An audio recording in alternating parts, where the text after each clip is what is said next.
Good morning everyone. Praise the name of the Lord. Sige po, buksan natin yung Bible natin sa Gawa chapter 12, verse 1 to 2. Gawa chapter 12 po, verse 1 to 2. Sabi po dito, ng mga panahon din iyon, sinimulan o sigil ni Haring Herodes ang ilang kaanib ng iglesia. Pinapugutan niya sa pamamagitan ng tabak si Santiago na kapatid ni Juan. At nang nakita ng ito ay ginagdo ng mga Hudyo, si Pedro naman ang kanyang ipinadakip. Nangyari ito noong pesta ng pinapay na walang pangkaisa.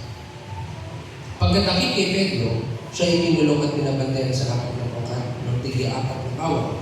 Ang balak ni Herodes ay iharap siya sa bayan pagkatapos ng Pasko. Pero nanatiling nakabilanggo si Pedro, samantala ang iglesia naman ay hindi na nanalangin sa Diyos para kay Pedro. Nang gabing yun, natutulog si Pedro sa pagitan ng dalawang kamay. Nakagapo siya sa dalawang tanikala at may mga bantay pa sa harap ng pinto ng bilangguan. Balak ni Herodes na iharap siya sa bayang tinabukasan. Walang ano-ano'y lumitaw ang isang anghel ng Panginoon at nagliwanag ng mabuti sa bilangguan. Tinapik nito si Pedro sa tagiliran at ginising. Dali, bumangon ka, sabi ng anghel. Nakalag ang mga tanikala sa mga kamay ni Pedro. Magbihis ka magsuot ng sandalyas, sabi ng anghel. At ganoon nga ang kanyang ginawa. Sinabi pa sa kanya ng anghel, magbalabal ka at sumunod sa akin. Sumunod nga si Pedro sa anghel. Ngunit, hindi niya alam kung totoo nga ang nangyari iyon. Akala niya na naginip lamang siya. Nakalampas sila sa una at pangalawang bantay at nakarating sa pinto ang bakal na labasan papunta sa lungsod. Ito'y kusang nabuksan at sila lumabas. Pagkaraan nila sa isang kalye, biglang nawala ang anghel. Noon, natauhan si Pedro, kaya sinabi niya, ngayon ko natiyak na totoo pala ang lahat. Isinubo ng Panginoon ang kanyang anghel at niligtas ako sa kamay ni Herodes at sa ibig ng mga Hudyo na mangyari siya akin. Let's pray. Hallelujah. Most Heavenly Father, in the name of Jesus, thank you, Lord, for this eternity you have done. I pray, Lord, today as I share your word, continue to speak to your people. I ask your precious blood to come with everyone of us. Forgive us, O God, if kami ngayon kasala isip salita at gawa, at patuloy, Panginoon, na ikaw ang Diyos na pumilo sa aming buhay. I pray, Lord, in this topic, continue na patatagin niyo pa ang bawat isa, at patuloy na hindi natin tulay ito marinig. Lord, i-apply nila ito, Panginoon. I-apply ito ng bawat isa dahil ito ay napaka-importante gawin ng bawat isa. Dahil tunay na ito na po ang huling araw. At sa huling araw na ito, Panginoon, tunay na malapit na, Panginoon, ang pagdating mo at ang kapahamakan na nalalapit din, Panginoon. Dahil tunay na sa huling araw, mas titindi pa ang pag-uusik at ang mga gagawin ng kaaway, Panginoon, sa mga lingkod. Lord, salamat po sa lahat ng ginagawa mo at patuloy na gagawin mo pa sa inyong buhay. We are hoping, O God, sa pangako mo at hindi sa pangako ng tao. Dahil tunay ang pangako mo na tapat at hindi ang tao, Panginoon. At ang covenant mo, Panginoon, ay mangyari at mangyari, Panginoon. Salamat po, Lord. I pray for boldness as you share your word. Open the gates of heaven, pour out your spirit. Lord, with this topic, Lord, I declare all of us, patuloy mag-focus sa mensahe ng Panginoon. Salamat po, Lord. We give you the glory and praise. In Jesus' name we pray. Amen. Hallelujah. Lord. Sige po. So, ang topic natin ngayong umaga ay pray for God's Gibor. Familiar po kayo sa Gibor. So, ano ba yung sabihin ng Gibor? Pag sinabi kong Gibor, kapatid, Gibor is a Hebrew name for warriors. Yan yung sabihin ng Gibor. Pag sinabi ng Gibor, warriors po yan. Yan yung sabihin niya. Hebrew name for warriors. So, napaka-importante po as a Christian na ipag-pray natin lahat ng warriors ng Lord. Amen? Alam naman natin yung nangyari this week, namatay si Bill si Charlie Kirk. Alam mo si Charlie, pinapanood ko siya. Although, medyo nakikipag-debate talaga siya sa mga tao. Pero, alam mo ang pagkakaiba kasi kay Charlie Kirk, kaysa dito sa debate sa Pilipinas. Ang pinagdalaban ni Charlie Kirk kasi doon sa ibang bansa, sa US, is yung abortion, anti-abortion siya, anti siya sa, alam niyo po yun, hindi siya against sa mga, sa LGBT, pero gusto niya kasi yung family, yung design ng world yun talaga dapat yung maulit, yung mangyari. Tapos, di ba siya, yung sniper, dito, tapos yung dugo, patay. Pinapanood ko talaga siya dati, kaya yung time na nakita ko yun, grabing lungkot na sakit sa puso. Kasi isipin mo ba naman, habang nag-share ka ng word of God, nakaupo ka, in-strike ka sa leeg. Tapos talaga, 31 years old yun bata pa. 31. And ang doon, according sa balita, nakita ko lang yung pagbukas ko, yung nag-assassinate ko lang sa kanya na 22 years old na bata, 22 meron palang karelasyon na trans. That time na in-assassinate kasi siya, ang topic nun is about sa trans. Ang topic nun in-assassinate siya about sa trans na about shooting trans. Tapos habang ginasabi niya yun, in-assassinate siya doon. Tapos kung makikita niya sa online, grabe. So, the point is, sabi ng Lord doon na gano'n talaga yung ito. The more na nagiging kasi siya, matapang talaga siya. Kasi kung pupunta siya sa mga campus para talaga yung mga, grabe kasi talaga ang grabe na talaga kasi ang US. Halos wala na talaga sila sa Lord. Alam mo, habang pinapanood ko ngayong dito kasi sa atin, ang debate iba religion to religion. Gaya, yung tuloy ko po, naging lahat nag-debate. Pero sa kanya iba, dinidebate ka talaga yung mga kabataan na about sa hindi kalooban ng yung trans, hindi kalooban ng LGBT, ang abortion, hindi kalooban, di ba? Hindi niya kalooban yung mga ganito, ganyan. Ang pinapaglaban niya talaga is yung prinsipyo ng Bible. Hindi niya pinaglalaban yung ito. Wala silang usapan about yung wickedness talaga. Kaya ang nangyari, binarin siya. Alam mo, yung nangyari na yun, hindi ko siya kilala personally. Hindi ko siya kilala. Hindi ko alam paano talaga yung buhay niya. Pero alam mo nung nasaktan talaga ako nung sabi ko, alam mo kung totoo ka siya, nasaktan ka akong binarin niya. Kasi yes, maybe meron akong hindi gusto sa the way siya mag-preach. Pero hindi pa rin dapat kasi pumatay. Tsaka alam niya, nagsishare pa rin siya ng gospel. Alam niyo po ba yun? Tsaka, yun yung gusto ipakita na this last days talaga. Kailangan mong ipag-pray yung mga servant ng protection. Kasi anytime, anyone of us, pwedeng ganun din na mangyari. Amen? Pero alam mo, pinunod sa akin doon, pinakita doon sa akin na kapag talagang bold ka, marami talagang galit sa'yo. Alam mo, yung tipong, huwag kang magtaka kung bakit walang galit sa'yo kasi hindi ka matapang Pero siya, sa sobrang tapang niya, lahat ng campus, actually, sabi niya, pwedeng doon siya sa office lang. Kasi siya spokesperson siya ni President Trump Pag siya sa office, yung mga tao yung pupunta sa kanya para magpa-counsel, pero hindi pupunta talaga siya sa mga university para talaga basagin yung mga maling pananaw ng mga kabataan. Kaya we are so grateful pa rin dito sa Pilipinas kasi hindi tayo gano'n. Alam niyo, pababanood din niya yung mga debate niya doon. Sabi ko, Lord, ano ba itong mga kabataan na ito? Yung mga isip nila parang mga nonsense na. Sige mo, paglalaban nila yung bakit daw yung abortion, dapat daw approve daw yun, kasi daw, bakit daw magpapa-abort daw kasi nga, masisira din yung buhay niya kung di siya nagpa-abort. Sabi niya doon, magsisira yung buhay ko kung di ako nagpa-abort. Tapos sabi niya, guess what? Hindi abortion yung problema. Huwag kang makipaghalik. Oo. Sabi niya, paano yan? Alam mo yung tapos, meron pa doon, tinanong siya na, ano ibig sabihin ng babae sa'yo? Ano ibig sabihin ng woman?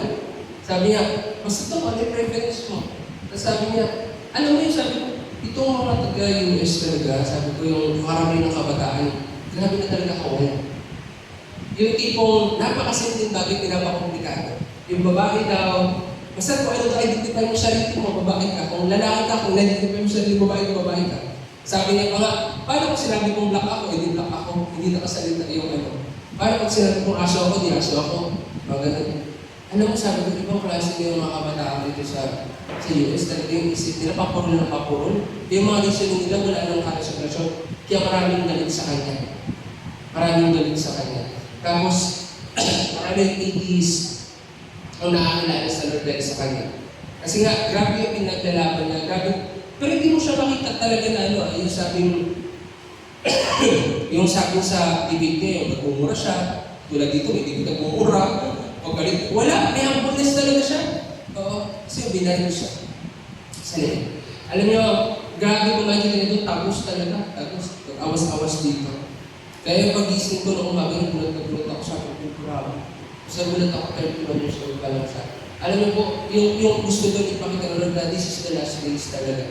Kailangan ipag-pray mo talaga ang mga servants. Lahat, pag-pray natin lahat malingkod ng Diyos. Kasi kung di mo pag-pray mo ang servant ng Lord, mauubos ka na. Mauubos ka na. And I declare kasama nila ang Lord ngayon. Kasi talagang, isipin mo, nung time na yun, nag-share ko siya about with Jesus Christ. Talagang grabe siya mag-share. And gano'n, kapag matapang ka, may mga against talaga siya. Amen? Pero makita mo naman, dahil matapang siya, marami nang pumupunta. Diba? Marami nang ikinig sa kanya. Amen po ba? Sa edad na 31 na, saka isipin ko 31 pa, 18 pa lang siya nag-start. Grabe, sa ganong edad, ang laki na natin niya, pero kabataan pa rin siya. At hindi siya nakapagtapos siya. Wala siya nagtapos mag-aral, hindi siya nagtapos ng college. Diba? Doon mo makita talaga ng karunungan mo na sa degree. Yeah. Amen po ba? Wala. Marami nakapagtapos pa rin kayo paglaban ng Panginoon. Amen po ba? Yeah. Talagang, talaga, napaka-importante maging aral sa atin. Kaya, napaka-importante, ipag-pray natin lahat ng mga warriors ng Diyos. Bakit? Number 1, may apat po na rin siya. Killing is arising. Sabi dito, Gawa chapter 12 verse 1 to 2, ng panahon din iyon, sinimulang usipin ni Haring Herodes ang ilang kaalip ng iglesia. Pinabubutan niya sa pamamagitan ng tabak si Santiago na kapatid ni Juan. Si Juan po si Pedro to. At nang makita niya ito ay kinalugod ng makupo, si Pedro naman ang kanyang pinadakip.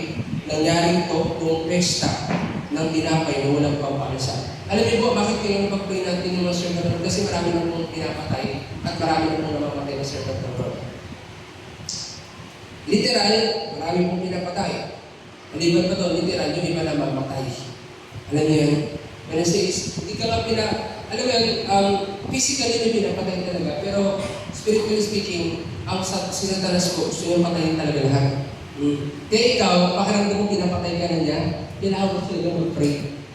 Talagang, kahit ako, sa buhay ko, talagang napapansin ko si Satan sila talaga ako mamatay spiritual life.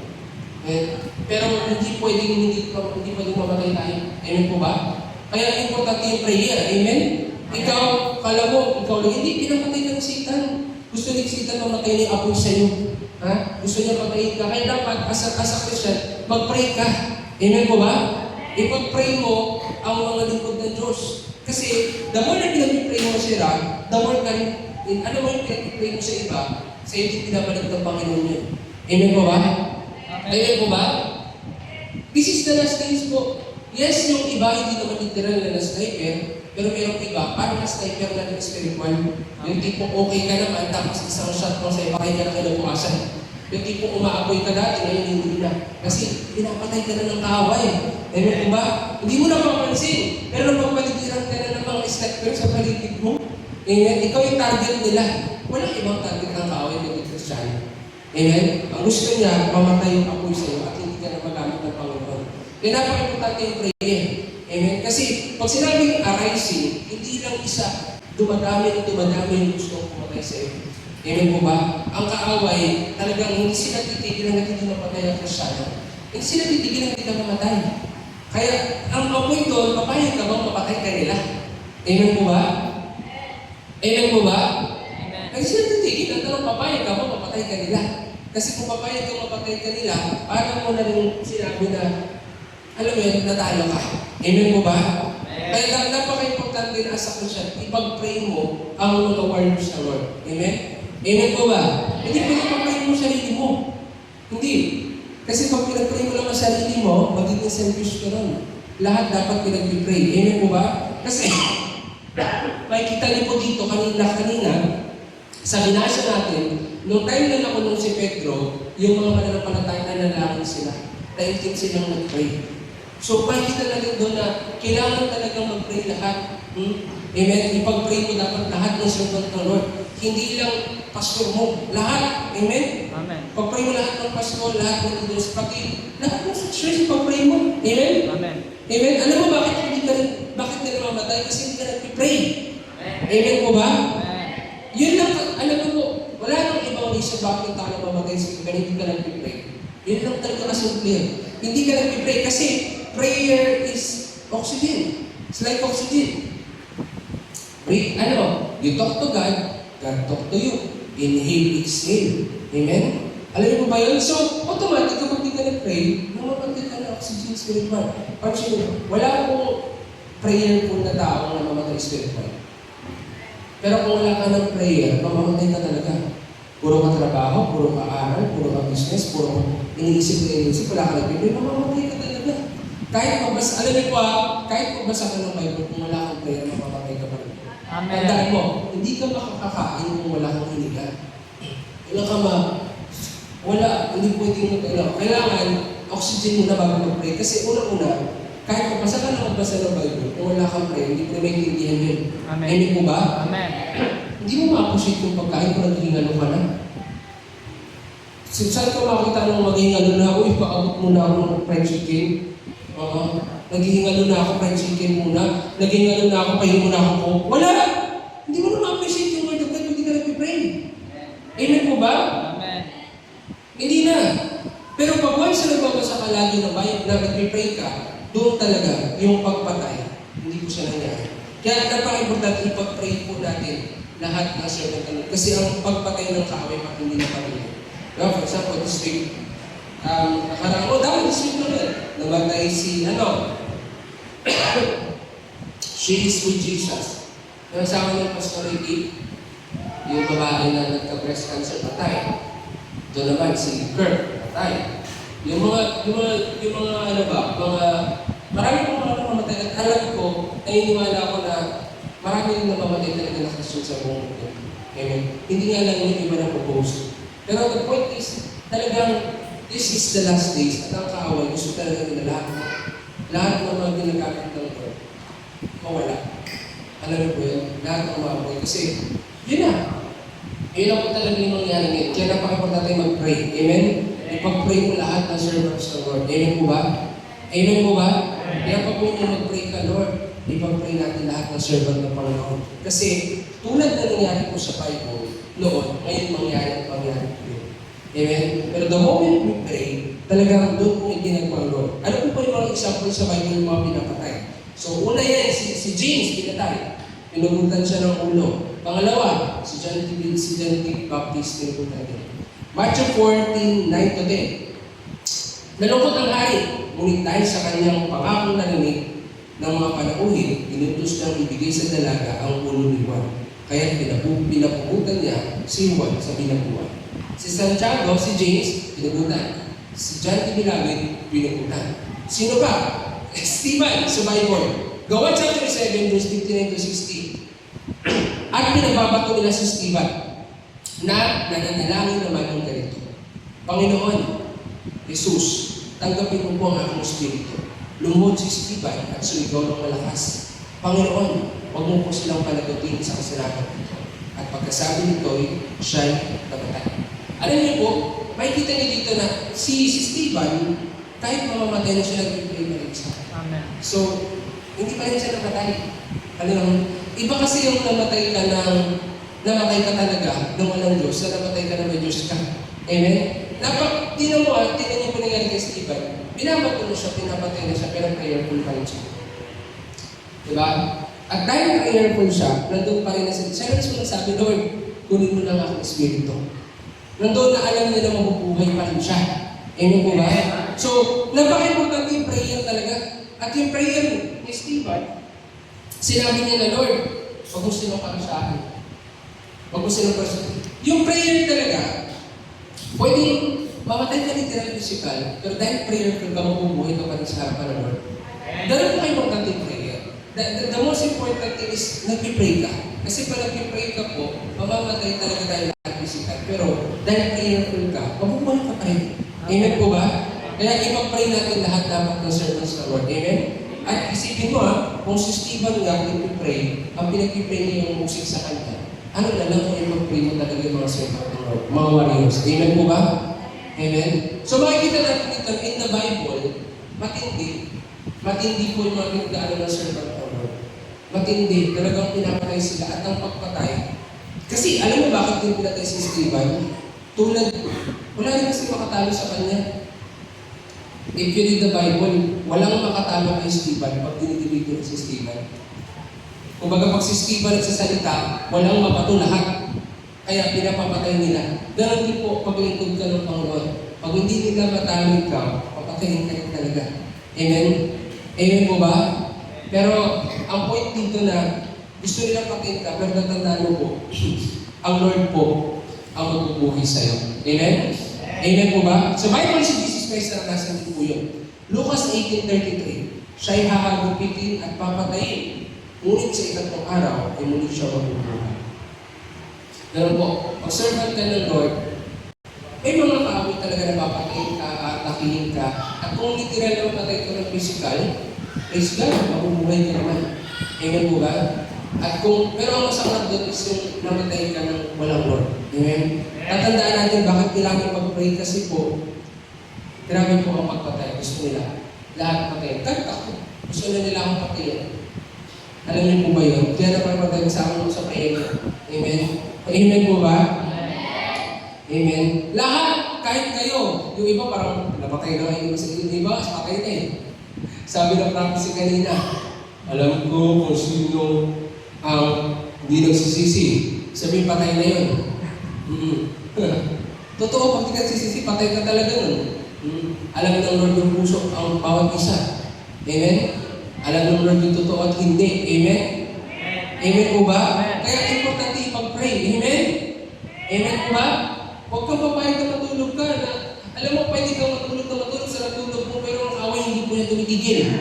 Hanggat hindi, tanda mo to, hanggat hindi ka nawawala sa Lord, hindi kaya titigilan. Oo. Ganun na kasimple. Hanggat hindi ka nawawala sa Lord, hindi ka titigilan. Pero kapag nawala ka na sa Lord, wala ka ng battle. Kasi nasa kanya-kanya. Yung Kristiyano lang tayo, doon naman tayo nakaisip-isip ng mga, may battle ako.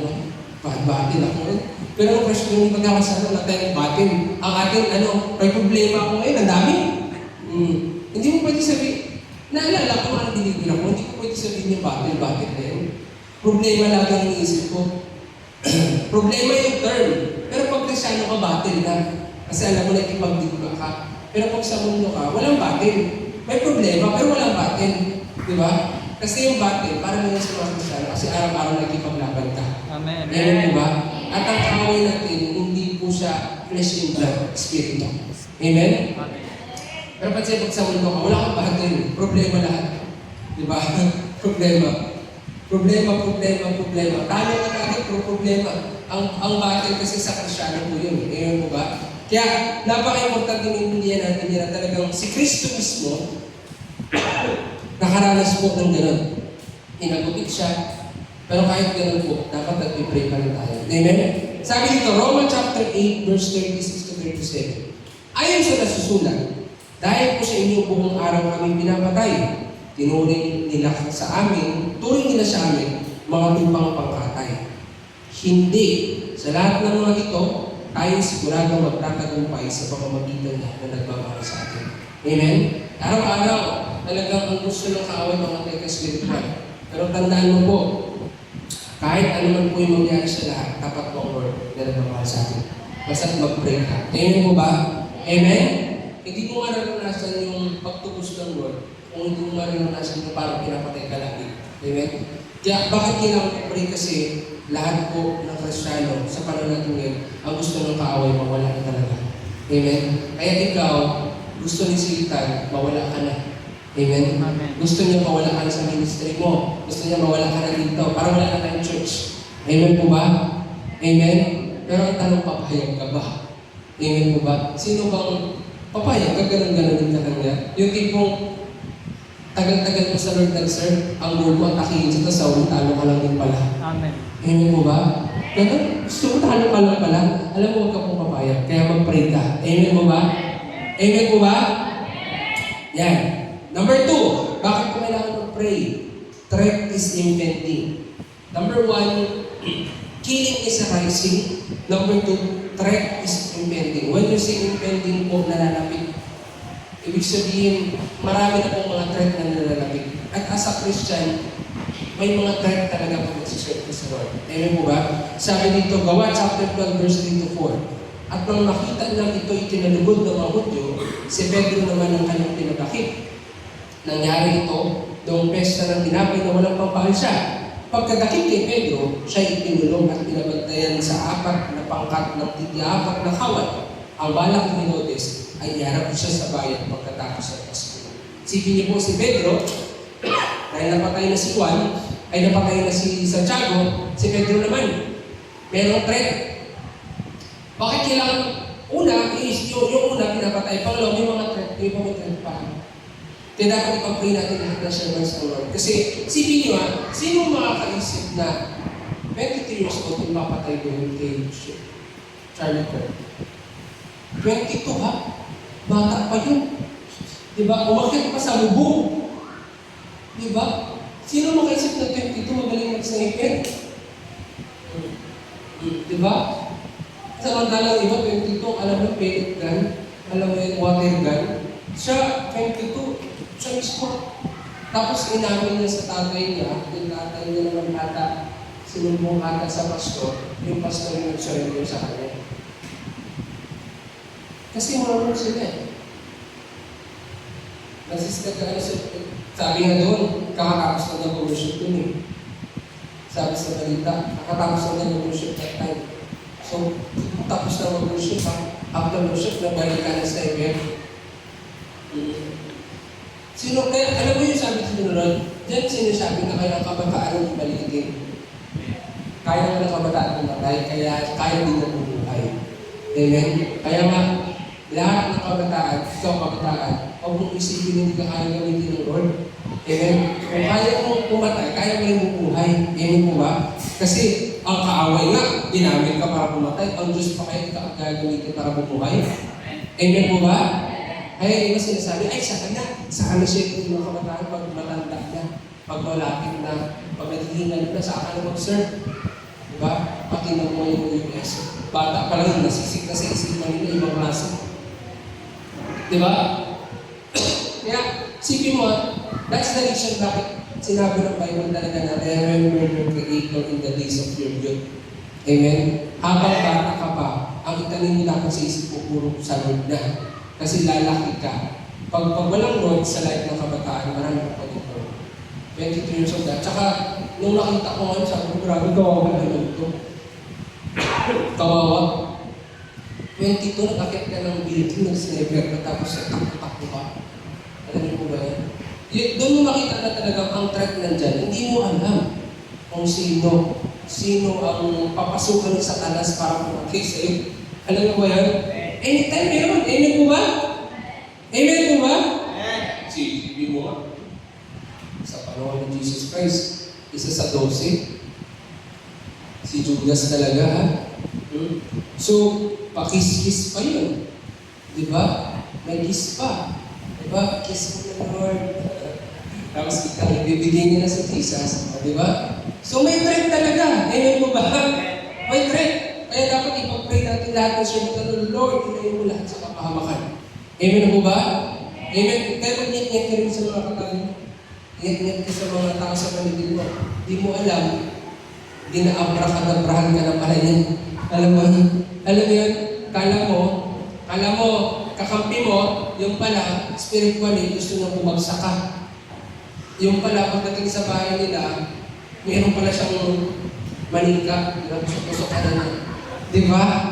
Alam mo ba yun? Yung point ko doon na ano ba?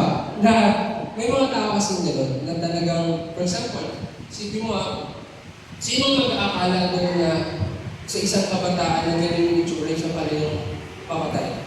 Di ba? O sino mag-aakala sa time, yun pala ang mag-aano kay Jesus si Judas? So the point is, napaka-importante talaga mag-ingat.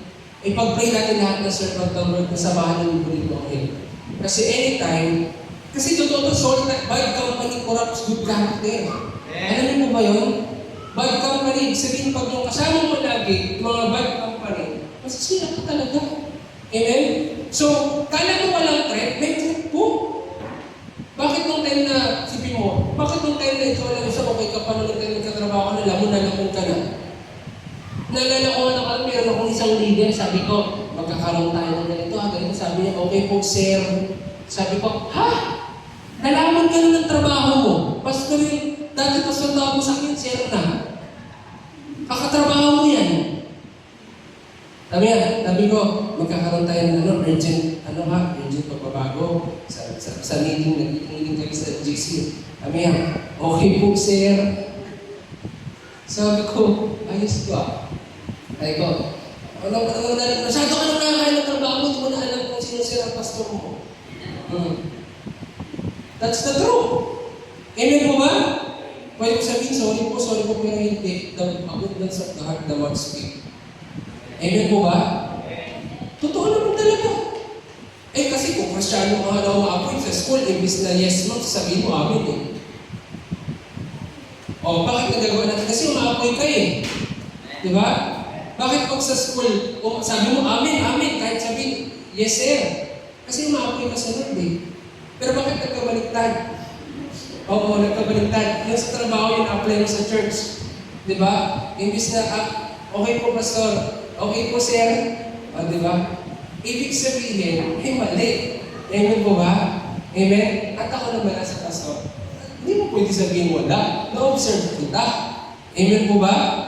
Amen? Alam mo kung sino puro trabaho na sa puro hindi. Amen po ba? Amen po ba? So ano yung point doon? May threat. Ang kaaway talaga nandyan. May salt tax, may bad company, corrupt good character. Kala mo hindi ka inaatake, pero totoo inaatake ka pa rin ng paligid mo. Kasi okay ka naman eh. Okay ka naman, dibuso ka naman, journal ka naman. Pero bakit paglabas mo parang lantang gulay ka? Paano na lang kung wala ka talaga nakapag-pray at dibuso? Sobrang pasalanta. Bulok na gulay ka na. Diba? So ang point natin dito na may threat. Talagang ang kaaway anytime, meron siyang pakay. Meron talaga siyang may mga paparating. At lahat tayo sa Christian, lagi po yan, may paparating. Amen? Amen? Amen? Huwag mo isipin mo na paparating. Everyday isipin mo na kapag okay ka, huwag kang mag-isip na kampante. Lagi po may paparating yan. Hindi papayag ang kaaway na okay ka lagi.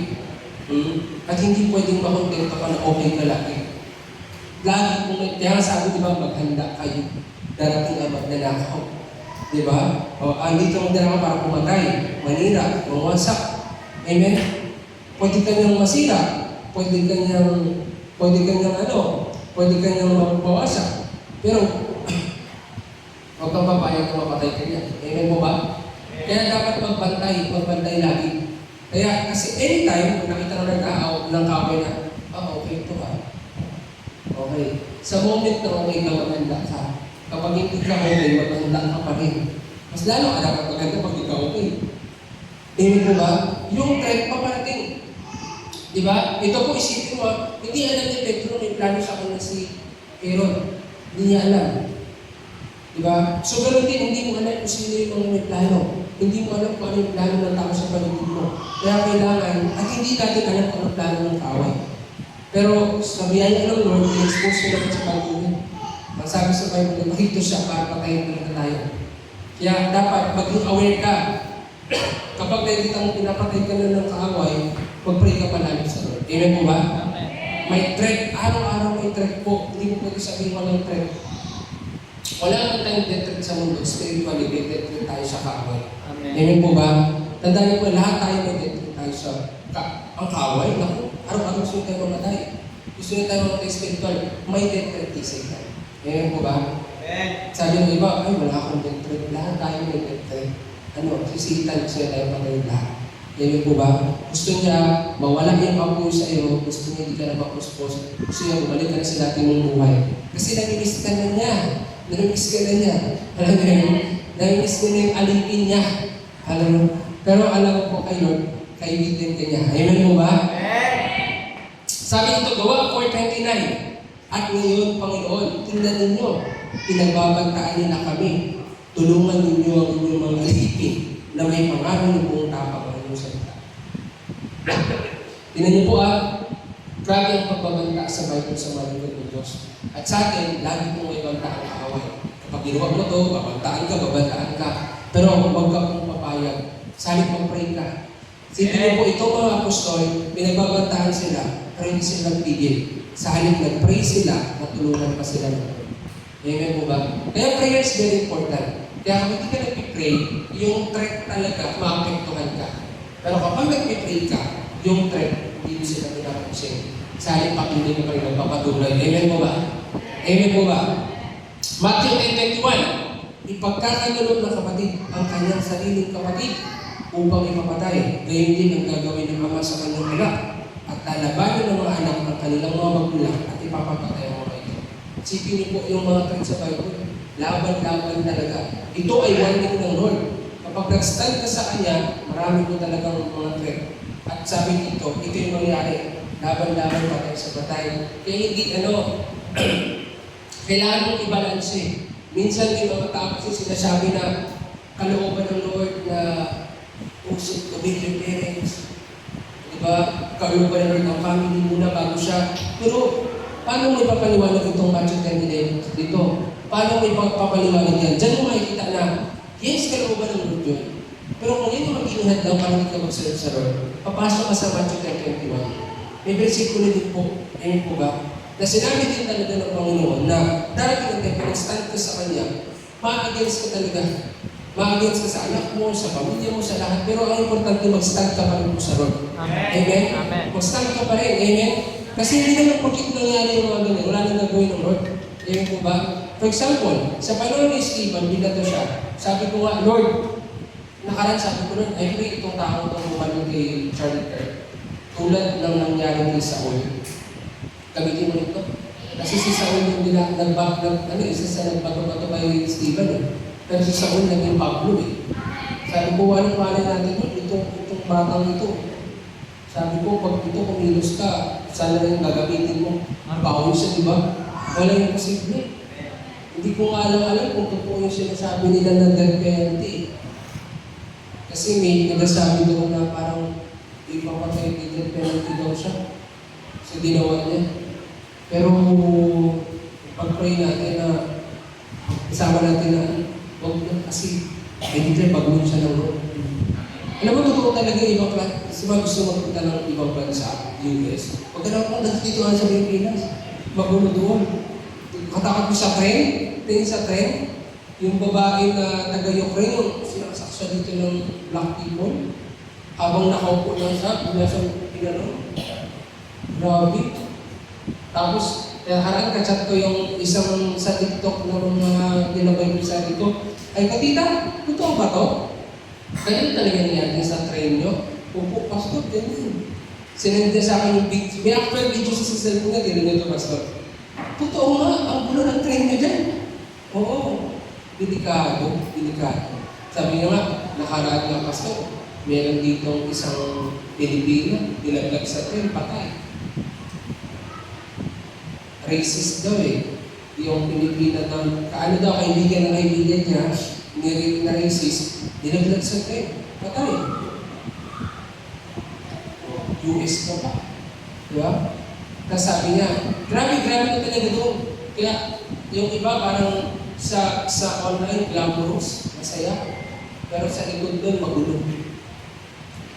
Kaya ang Pilipinas, mapalad pa rin po tayo.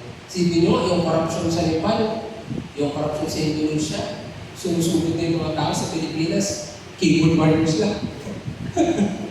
Diba? Keyboard na, cellphone na. Diba? Pero sa isang mundo, mapalad pa rin tayo kasi hindi kayo wild. Eh, diba? Diba mo na doon, grabe sa Nepal. Pinasugod na nila yung bahay ng mga Sa Indonesia, pinasugod na. Eh dito sa atin, yung mga tao, kahit paano, may takot pa. Diba? Tapos may mga nagkalibig-libig doon sa Alam mo, ito pa, tatanda niyo sa Bible, kahit kailan, hindi naman talaga, napaka-importante pa rin ang pagpapasyakap sa pamamahay. Masama man yan o hindi. Amen po ba? Nakalagay yan sa Bible Nakalagay yan, sabi yan, magpasyakap kayo sa mga emperador. Masama pa yan o hindi kasi nagkakapat sa magpasyakap. Amen po ba? Huwag natin kakalabanin yung mga ganyan bagay kasi paano lang Lord dyan? Amen? Isipin mo ito, hindi ko alam eh. Wala naman inatake nila Petro si Herodes. Wala. Kahit na si Jesus, wala naman inatake si Herodes. Pero isipin mo, bata pa lang sa Kristo, wala ka siyang ginagawa. Gusto na siyang papatay ni Herodes. Diba? Talagang may mga lang. Sa bagay, kasi kung ikaw naman ay servant ng Lord, wala siya ang mga mga lingkod din ng Diyos na sa politiko, pwede ka rin talagang atakin yung yung pinakautan. Pero part yun ng pag-usip. Pero sige sa Bible si Daniel, nagpasakop siya, kinibukad niya siya. Si Shadrach, Meshach, Abednego, nagpasakop din sila. Si Joseph, nagpasakop din sila. Lahat nagpasakop po sila. Hindi tayo pwedeng yung sabing, hindi ka magpapasakop. Pasakop ka, pero huwag kang nagpapagalit. Amen po ba? Amen po ba? Kasi anong alin mo sa buhay mo, gagamitin mo para mag-ilaw sa kanila. Amen? Kasi, alam mo, mananagot din talaga sa yung mga nasa ibang bansa at tingnan nyo, gulo-gulo.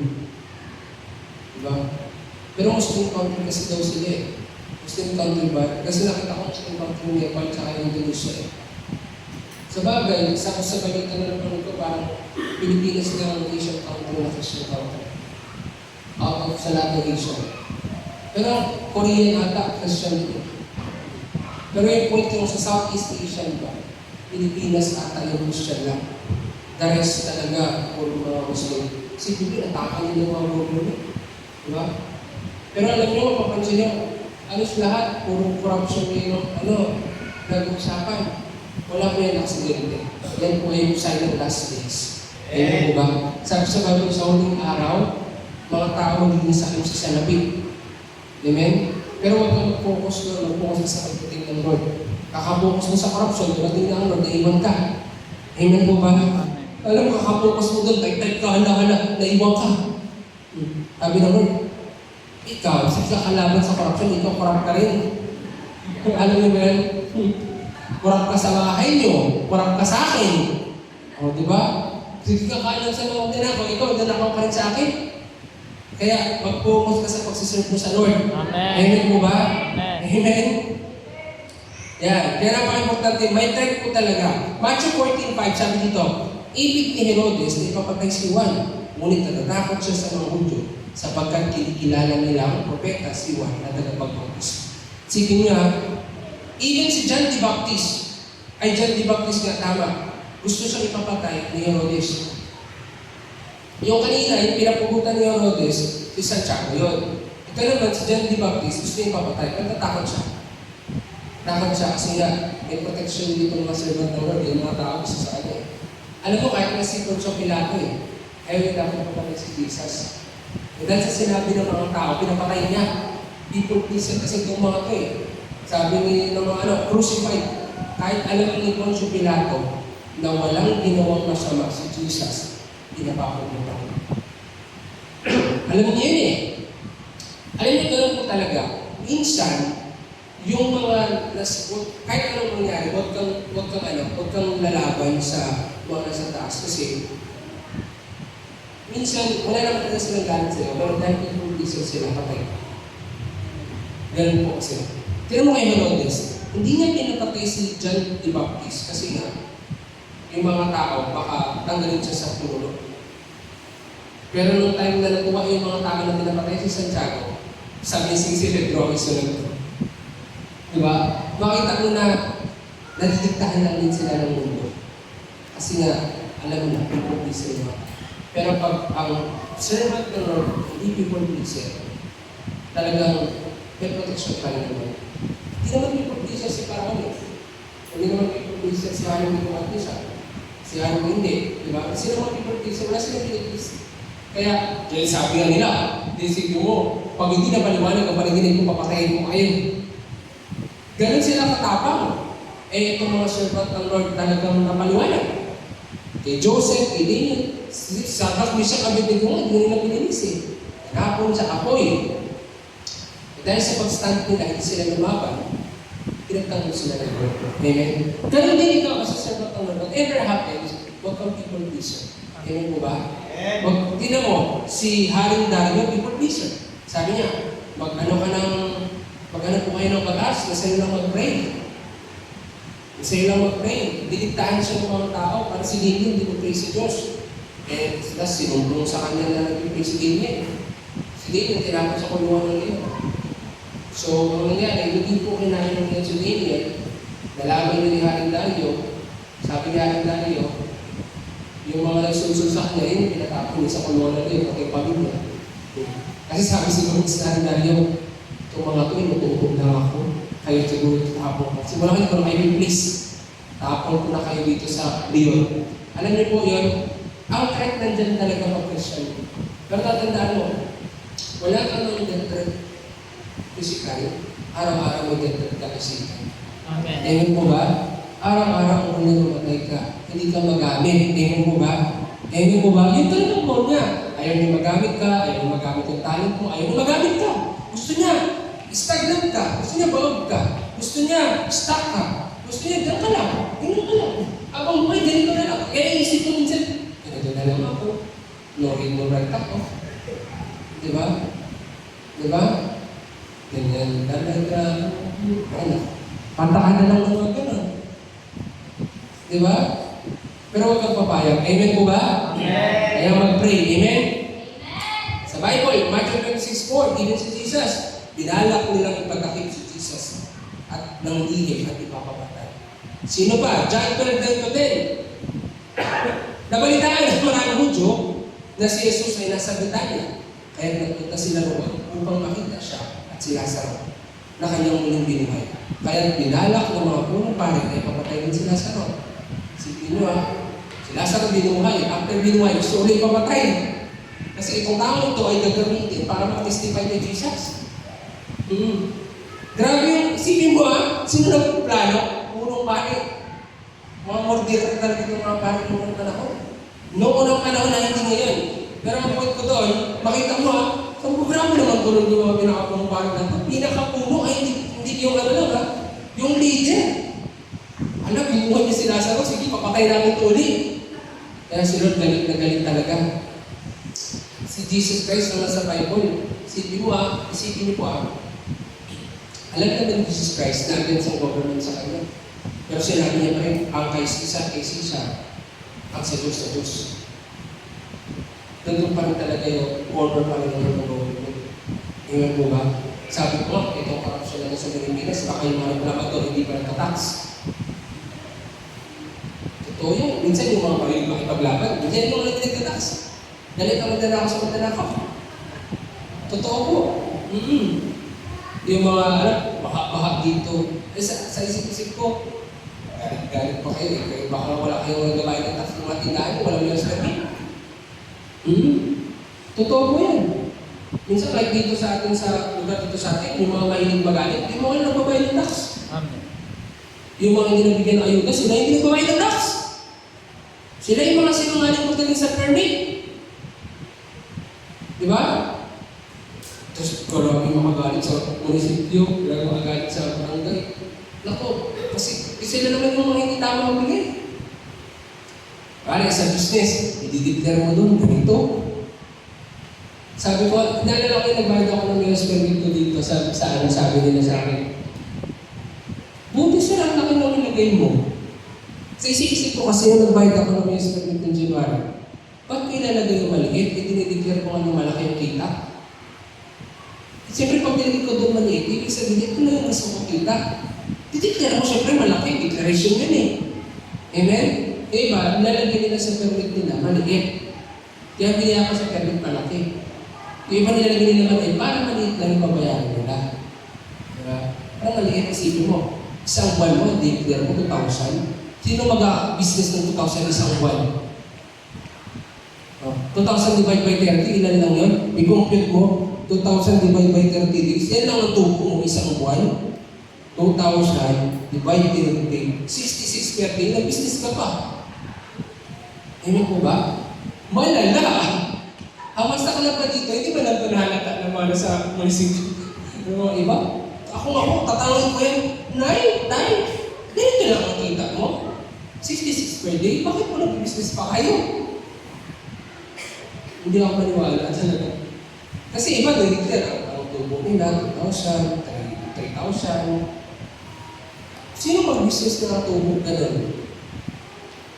Sakto lang yung pang-hook-float. Mobile pa ang hook-float eh. Diba? O sabi mo siguro, okay lang po. Kailangan kasi natin ng 1.5 araw-araw. Ang 1.5 na. Yan, yung point na. Minsan yung mga tao, ingat kasi baka mamaya ikaw yung against, pero ikaw gumagawa ko ng Amen po ba? Kaya ang dapat, mag-focus ka sa pagpapalago sa Panginoon. Amen? May threat talaga. Lahat naman gustong gamitin ng Lord, lahat naman magkakasipay para kay Jesus may threat. Hindi mo sila sa kakabuhay mo, wala pa nag-speak out. Gusto na siya ipapatay. Spiritually speaking, ganun din po. Pag ikaw serve ka sa Lord, may threat araw-araw. Amen? Amen? Yeah. Number 3. Bakit kailangan mag-pray? Kasi po, pag nag-pray tayo, angel, descending. Yeah. Hindi ng Lord, ang angel ko na ito spiritual. Hindi yung angel na gusto mo. Iba to. Lord, simple angel. Nako. I-reblok mo yan. Pag diniblock mo, iba-iba itsura yan. Magulat ka, hindi pala anghel yan.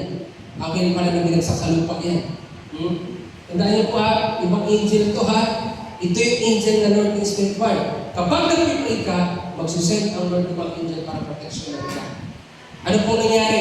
Sa Bible, ito, Gawa 12:5-8. Kaya't nanatiling nakabilang si Pedro, samantalang ang iglesia na may taimtim na nananalangin para kay Pedro. Nag-pray sila. Habang nag-pray sila, nung gabing yun, natulog si Pedro sa pagitan ng dalawang kawal. Nakagapo siya ng dalawang talikala at may mga bantay pa sa harap ng pinto ng bilangguan.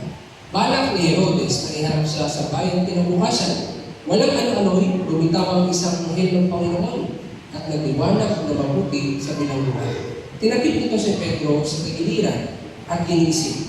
Dali, bumangon ka, sabi ng anghel. Nakalag ang mga talikala sa mga kamay ni Pedro. Magbihis ka kung suot ng sandalyas, sabi ng anghel. At ganun na ang kanyang ginawa. Sinabi pa sa kanyang anghel, magpalaban ka at sumunod sa akin. Kapag nagpipray po bawat isa, at kapag nagpipray ka, magsisend po ulit ng angel para proteksyonan ka. Amen po ba? Bakit mo na nag-protect? Wala ka nagpipray. Pero kapag nagpray ka, ang Lord po magsisend ng angel. At ang angel na yun yung gagamitin, yun yung magtutulong sa iyo. Para ano? Para makalaya ka. Para maproteksyonan ka. Amen po ba? Bakit wala sunod sinisend? Wala ka naman kasi nagpipray. Sabi, ang sinong humingi, bibigyan. Paano ka naman bibigyan ng angel? Wala ka naman nagpipray. Amen po ba? Ang sinong kumakatok, bubuksan. Ang sinong umahanap, makakasumpong. So, kapag nagpipray po tayo kapatid, kapag pinagpipray ng bangsa, ang Lord, nasisend talaga ng angel. Amen po ba? Angel. Angel po yan na ano ha, na warrior sa Lord, hindi yung angel na iba ha. So, baka sabihin mo, Lord, alam ko kaya mag-send ng angel, pero pwede isang angel din. Hindi pwede yung gano'n. Hindi pwede yung gano'n. So, napaka-importante po yan. Amen? So, example, sabi dito, Genesis 19:12-13. Sinabi ng dalawang panaguhin kay Lot, magpadali ka, isama mong lahat ang iyong mga anak at iba pang kamag-anak na nakatira sa lungsod na ito. Umalis na kayo dito sapagkat bubunawin na namin ang lungsod na ito. Pinakinggan ni Yahweh ang mabibigyan ng sumpong laban sa mga taga-Sodoma at pinapunta kami ni Yahweh upang masakin ang lungsod na ito. Sige niyo po may mga nagsusumpong na sa Lord na ang Sodoma at Gomorrah sobrang sama na. Ibig sabihin may nag-pray. Diba? Even si Abraham, nag-pray siya sa Lord. Nagsabi siya, Yahweh, meron lang sa akin dito na isa at dalawa, bumunawin mo ba? Nakipag-usap din si Abraham sa Lord. Diba? Pero makikita niyo dito na dahil may nag-pray, nagpapadala ang Lord na ang para iligtas yung mga po. Kasi isipin niyo po dahil may nag-pray kila Lot, siyempre nag-pray din siya ni Abraham. Ano niya, kamag-anak niya, nagpadala ang Lord ng angel para iligtas sila. Kasi yung Sodom at Gomorrah, gugunawin na ng Panginoon. Amen? Kaya, God will go to send angels kasi nag-pray ka po lagi. Amen po ba? Amen. Exodus 23:20. Magpapadala ako ng anghel na mangunguna sa iyo. Pangangalagaan niyo kayo sa inyong paglalakbay at papatnubayan hanggang sa lupain tinihagdak ko sa iyo. Malinaw po, ang Lord magpapadala ng angel na mag-guide sa atin. Amen? Kaya, importante, pag-pray ka. Para pag-pray ka po, ang Lord magpapadala ng angel. Awit 34:7. Anghel ang siyang bantay sa may takot sa Diyos. Sa mga panganin, sila ay kinukupo. Kapag ang tao po may takot sa Diyos, may angel sa bantay. Kapag walang takot sa Diyos, alam mo na, sino ang bantay. Amen po ba? Amen, bantay ka sa kaaway. Amen po ba? Hindi ka mababantayan niya, bantay ka kasi mawagsakin ka niya. Amen po ba? Kahit kailan ang kaway hindi nagbabantay, hindi ka niya gagard, mawagsakin ka niya. Amen? Pero kapag nasa Lord ka, yung bantay na ito kung proteksyonan ka niya. Yung bantay ng kaway, ibang klase, babantayan ka niya para mawasak ka niya. Pero ang bantay na nanggaling sa Lord, babantayan ka niya kasi kung proteksyonan ka niya. Amen po ba? Kaya napaka-importante mag-pray. Amen? Para nag-pray ka, alam mo lang wala. Alam mo wala. Meron po.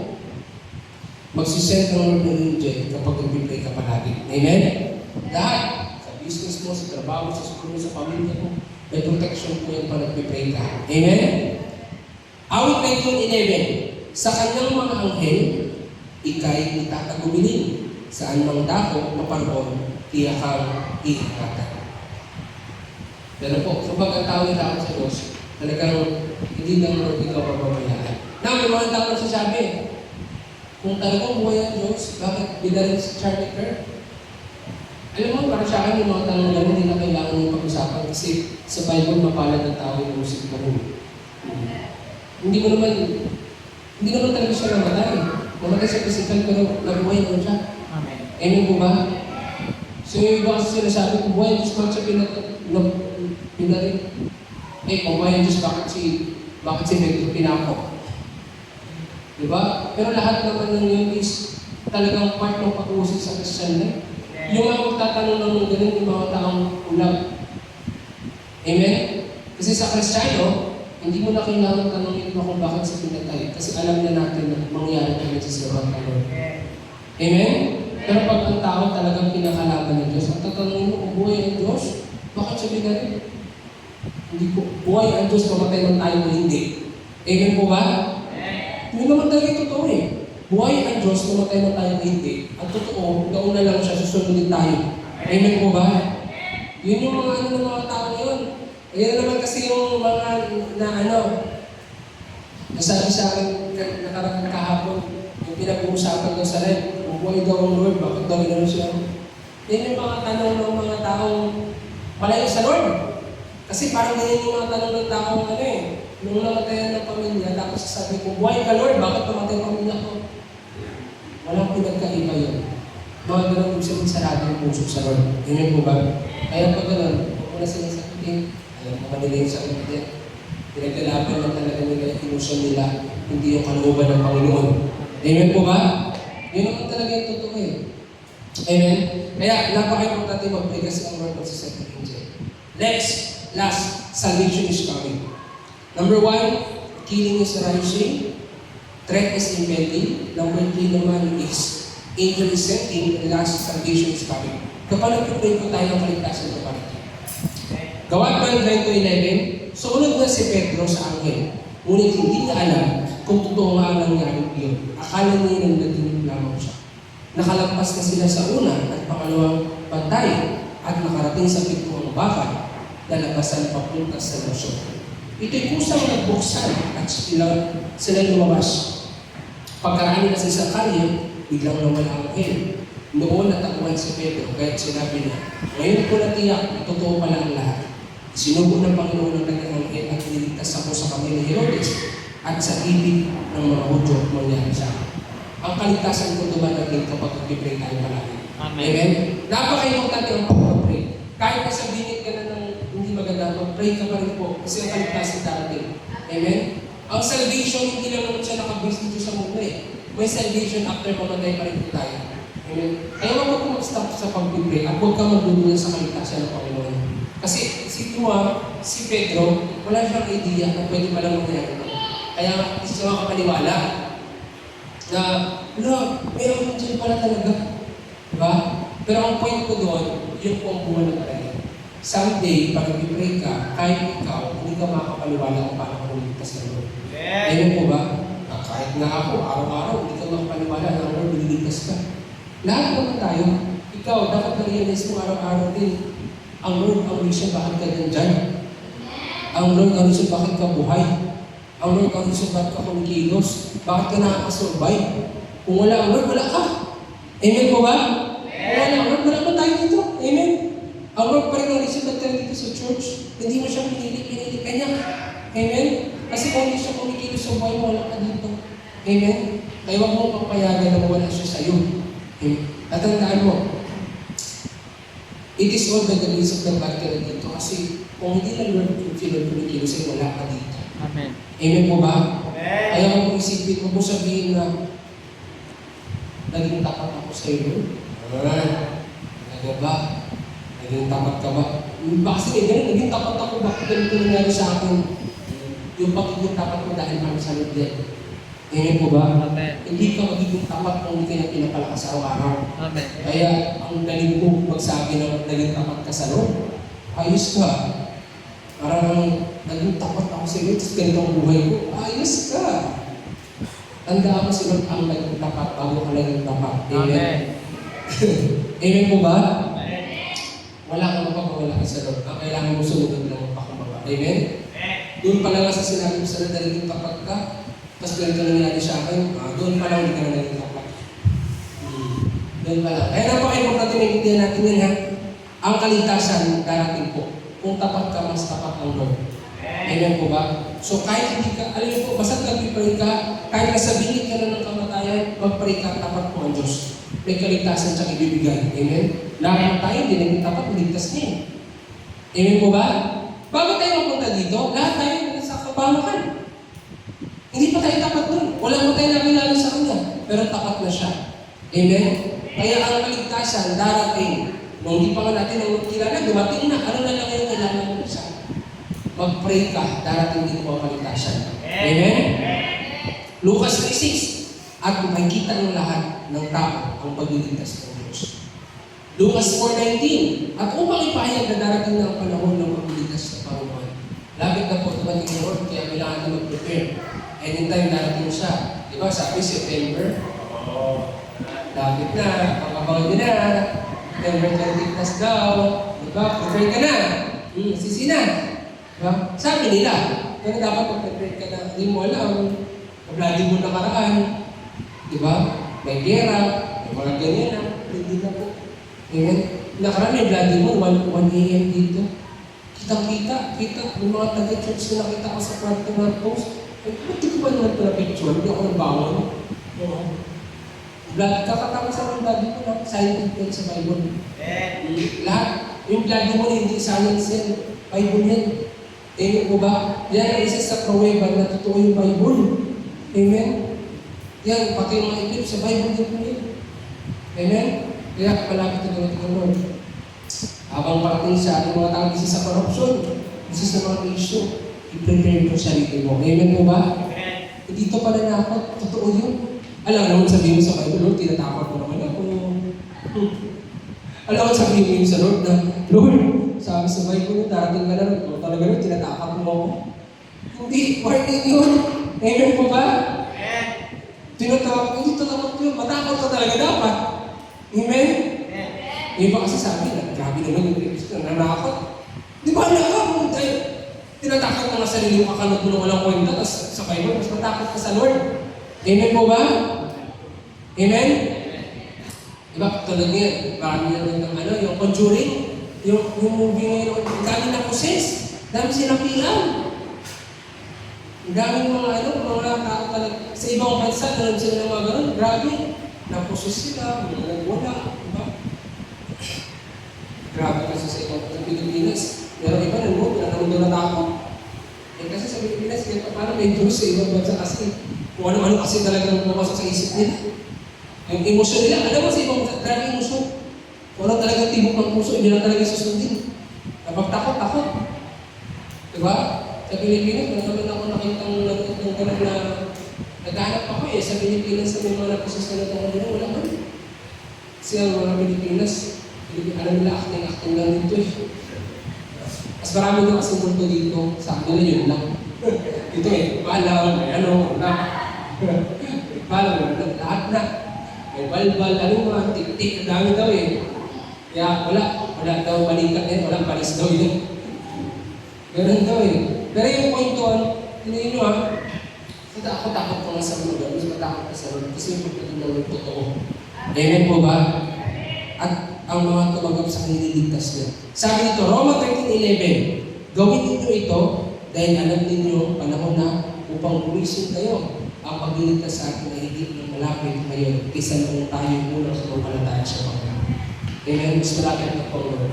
At hindi na napakindi, parating na siya atin. Amen? Tandaan niyo po, ilang taon na lang lumipas, huwag kang makakalimutan na ang Lord darating anytime. Yung iba kasi parang iniisip nila na tagal na yung sinabi, wala pa dumarating ng Lord. Parang noon pa yan. Nalala ko dati, yung papa ko, sabi sa akin ng papa, dati pa yan, sinasabi nila na darating ng Lord, ganun pa dumarating. Totoo yun, sinabi sa akin ng papa yung naging Christian ako. Kami, sus, matagal na yan. So sa isip ko, ganito yung mindset ng iba. Yung sabi nila, dati pa yan, 2022, sabi, darating na. Tandaan niyo sabi sa Bible, walang ipapakita, walang sinyalis ipapakita. Darating siya na parang magdalafa. Nakalagay din sa Bible. Ang nakalagay sa Bible, ito yung last days. Sabi ng araw. Pero pagdating sa pagdating ng Lord, wala siya ipapakita sa Bible. Kaya mag-prepare ka. Anong mali mo okay ang lahat doon siya darating? Anong mali mo hindi okay doon siya darating? Anong mali mo? Kaya ang importante, mag-inahanda ka. Amen po ba? Amen. At sabi, mas malapit na siya ng isa noon. Ngayon, yung mga nangyari sa buong mundo, naku, yan po siya malapit na siya noon. Amen? Last, 1 Thessalonians 5:18, 5:8. Ngunit dahil tayo sa panig ng araw, dapat naging malinaw ang ating pag-iisip. Isuot natin ang baluti ng pananampalataya at pag-ibig at isuot ang helmet ng pag-asa sa pagliligtas na gagawin sa atin ng Diyos. Amen? So, naalala ko nakaraan, meron isang leader sabi niya sa akin, may nagtanong kasi saan sa TikTok nakaraan, sabi niya, ikaw po ba ready ka na mamatay? Sabi ko, parang hindi ako sabihin na ready ako mamatay. Eh, alam mo yung word kasi na, ang hirap sagutin yung part na ready ka mamatay sa mga taong, alam mo naman yung motibo nila, bakit nila tinatanong yun. Kaya ang sagot ko sa kanya, ang sagot ko po, for to me to live is Christ, die is gain. Tapos mayroon isang kausap ko sa TikTok, sabi niya, kaya kami, ako pastor, hindi pa sabi niya pa sa akin, hindi pa ka tayo pastor, sir, kung ligtas tayo may ito. Sabi ko, dinamay mo pa ako, brother. Sabi ko, ano? I rebuke you, ha? Ay, joke lang, pastor, sorry. Sabi ko, nagsishare ka, hindi ka sure kung ligtas ka. Nagsishare ka, di mo alam yan. Sabi ko, pastor, mali yung sabi ko. Kasi sabi ko sa kanya, pinahit ko sa kanya, pinahit sa akin sa TikTok na, sure ka na ba? Ready ka na ba mamatay? Sabi ko, for to me to live is Christ, die is gain. Andun yung sagot sa lahat.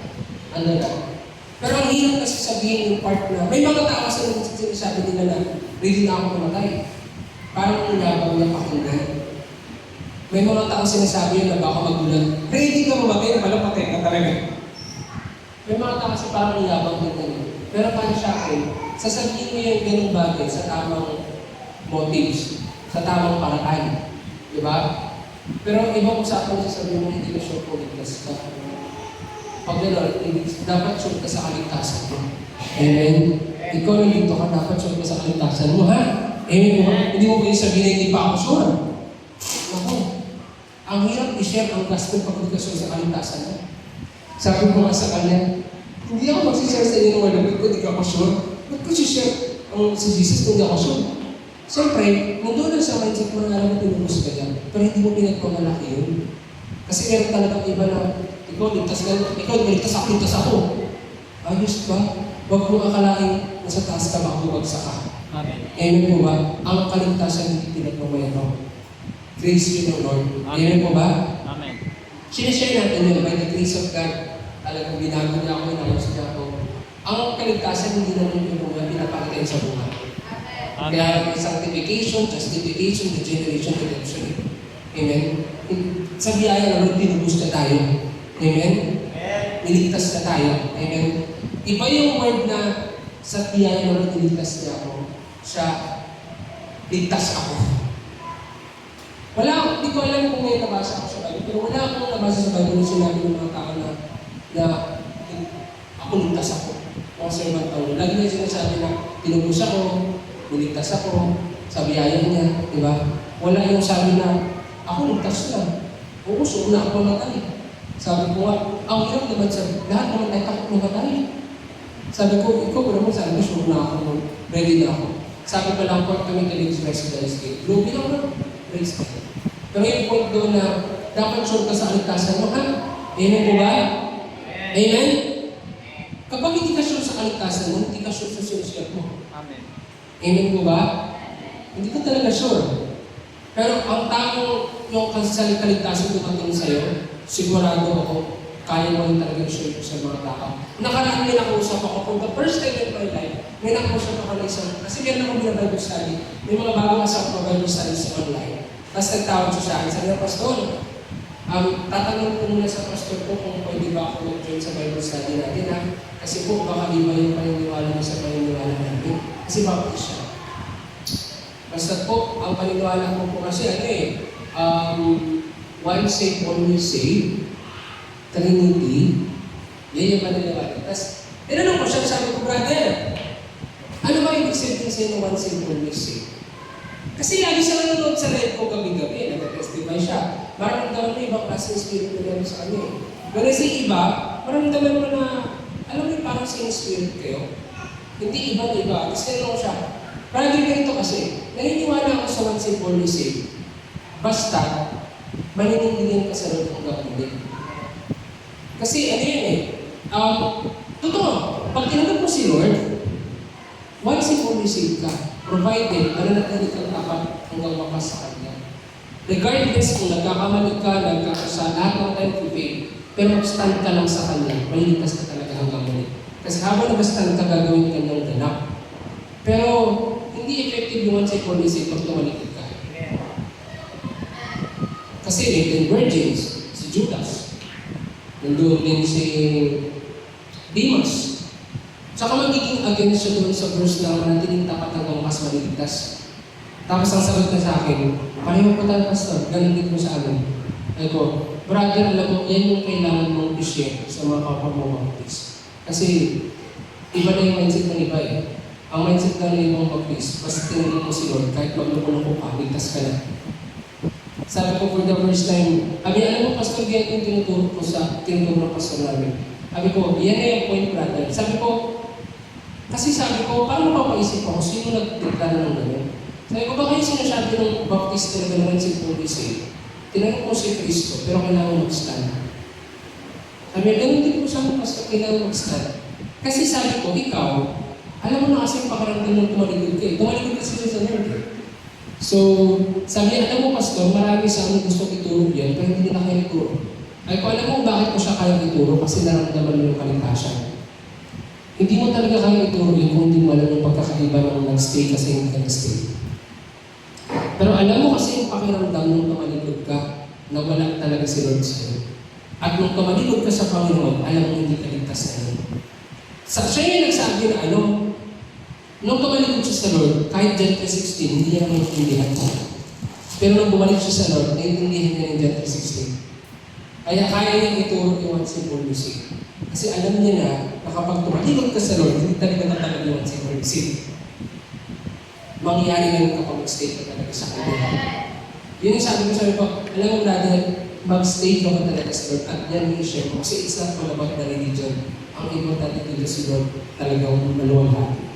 Kaya sabi ko, alam mo, first time, ikaw yung pinakauna kong nakausap ako dito. Kaya sabi ko, yun din ako pastor yung napapansin ko sa iba. Iba yung, ang binip nila sa once saved, always saved. Kapag tinagin mo si Lord, ng January, kahit magpakamulo ka ng February na December, ligtas ka pa rin. Eh di kung gano'n, lahat tayo pwede. Nagkapin natin sa Lord, nag-inuman tayo mamaya. O, di ba? Pwede naman eh.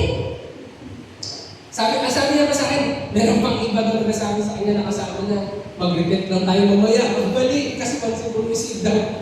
Mali naman yung mindset na gano'n, mag-repent lang tayo mamaya. Sabi ko, mali. Ang kasalanan hindi pinaplano. Hindi yan sinasabi, huwag tayo kasalanan, repent lang tayo. Hindi. Ang sinisigaw ang Kristyano kasi, talagang nandoon yung namumuhay ka sa kalooban mo, tapos nag-fail ka, doon mag-repent. Hindi yung gagawa tayo mali, repent lang tayo. So the point is, ang kaligtasan nandiyan na talaga. Darating ang kaligtasan, basta't mag-stand ka lang sa Lord. Amen po ba? Amen. So, doon ko nakita na, sabi ko sa kanya, brother, alam mo kailangan mo, magpalalim pa sa Lord, para gamitin ka pa ng Lord, para someday, yung ganyan, yan ang i-share sa mga katulad ko. Sabi niya, sinishare ko rin ito, Pastor, pero hindi ako naiintindihan, Pastor, ng iba. Sabi ko, hindi talaga nila naiintindihan yung kapag hindi sila makatanggap ng kaligtasan. Pero alam niyo po, kapag naramdaman mo totoong kaligtasan, doon mo maramdaman pag ito ng sin. Amen mo ba? Kapag binago ka naman. Kasi siya, binago talaga siya ng Lord eh. Sige mo, yung papa mo dati, binubuko, makipagsuntukan ka sa tatay mo. Grabe no? Binago mo tatay mo, suntukan tayo. Grabe, ganun yung buhay niya dati. Tapos umiyak siya sa Lord, Lord, hindi ako ganito, baguhin mo ako. Tapos binago siya ng Lord. Kaya nung binago siya ng Lord, dahil 16 hindi niya maunawaan, bigla niya maunawaan. Kasi nabuksan niya yung magaling. Nabuksan mo na ito. Kaya sabi ko, alam mo brother, walang ibang kayang ituro yung kaligtasan kundi sa nakakaligtas ko rin talaga. Dito nga, di ba, sa church, sa kanya nag-attend, sabi niya, alam mo, lagi mo nagpapunta sa akin dati na relasyon ng mga. Pero hindi ako convinced sa kaligtasan na tinuturo nila. Kasi kahit sila parang hindi convinced. Pero yung sila na lang yung nag-share, naiintindihan ka. Kaya ikaw dapat convinced ka ha? Amen? Baka ikaw nagdududa ka ba, ligtas mo talaga ako ay Lord? Kapag gano'n, nag-repent ka na, hindi ka sinusuko. Alam niyo po, kasalanan mo mahal sa kaligtasan. Amen? Kapag mo ginagawa mong kasalanan, kalokohan, hindi ka nagsisisi, ang kaligtasan, nagdududa ka. Amen po ba? Pero kapag ikaw may repentant spirit ka, ang kaligtasan, hindi ka nagdududa. Kasi alam mo, tinubos ka rin. At mararamdaman mo yun. Amen po ba? Amen po ba? Ay dapat sure mo yan. Amen? Amen. Tumayo po tayong lahat. Praise the name of the Lord.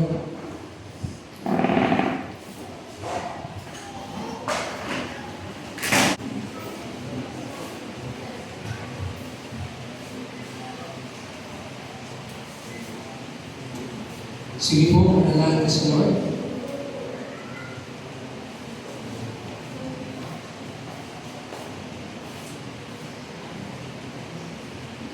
Pikit mo mata mo.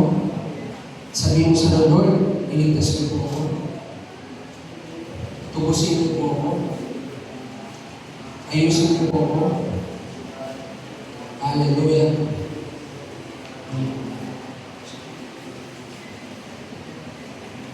Hallelujah. Sige po. Yes, Lord. I give you a minute. Sige po, mag-pray ka. Patuloy mo isuko sa lahat. Sabihin mo sa Panginoon lahat. Lahat ng mga bagay na gusto mo sabihin. Sabihin mo sa Panginoon, Lord, the enemy wants to kill me. Grabe yung mga threat mo, God. At maniwala ka na magsasalita ng Panginoon ng Panginoon para ligtas ka. Hallelujah. Sige, kapatid, it's your time to pray. Habang tayo manalangin ka, buksan mo yung puso mo sa Panginoon. Sabihin mo talaga, Lord, kumilos ka sa akin. I-restore mo ako. Ayusin mo ako. Baguhin mo ako. At sa umagang ito, huwag kang aalis sa lugar na ito na wala siyang gagawin sa buhay mo. Huwag kang aalis sa lugar na ito, kapatid,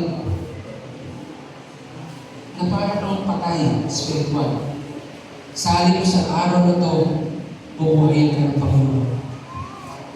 Itaas mo siya sa buhay mo at itataas ka na, kapatid. Hallelujah. Kapatid, kapag tinataas ka ng Lord, lalo ka pang magpakumbaba sa Kanya. At kung ikaw man sa panahon ng buhay mo na ikaw ay parang sa baba, lalo mo pa siyang itaas sa buhay mo. At mararanasan mo ang kaligtasan. Taas mo kami ng kapatid sa oras na ito. At sa oras na ito, patuloy natin sa mahal ng Panginoon. Patuloy mo siyang awitan. Hallelujah. Yes, Lord. Sunshine. Hallelujah.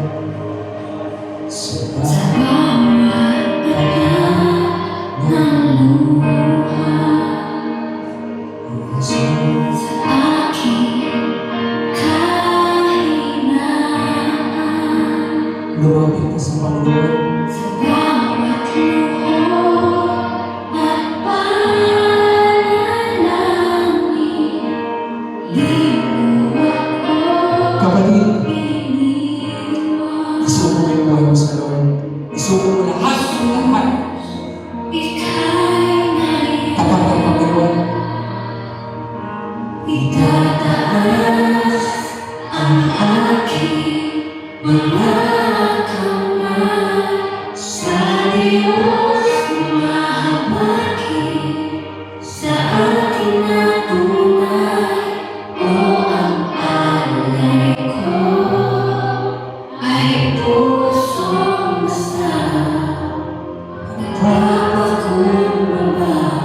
iyong presensya maghalika.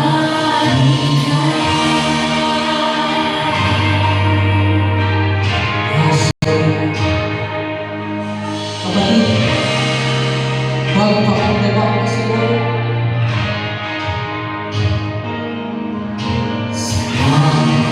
Tulong ng buhay, sumiran, di maintindihan. Salita mo, panghahawakan. Yes, Lord, na di mo ako iniwan. Jesus, ika'y maiyan, itataas ang aking mga kamay sa Diyos tumawagin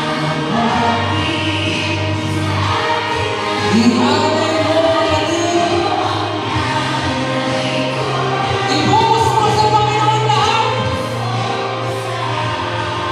Nagpapakumbaba sa iyong presensya. Yes, Lord.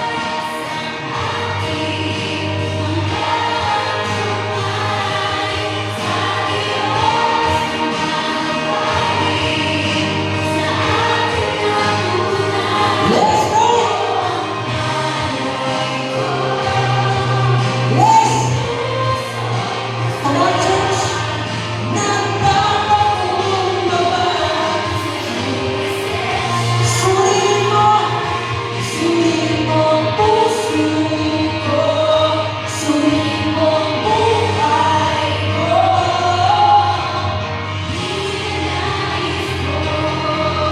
Yes, Lord. Suriin mo ang puso ko, suriin mo ang buhay ko.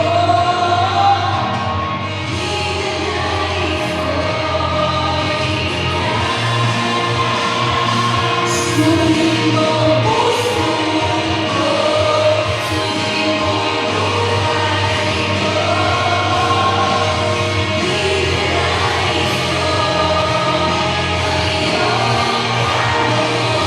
Suriin mo ang puso ko, suriin mo ang buhay ko. Ninanais ko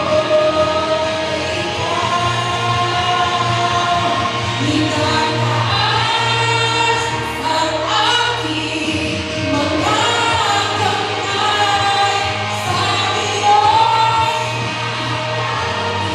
Yes, Lord. Oh, ang alay ko.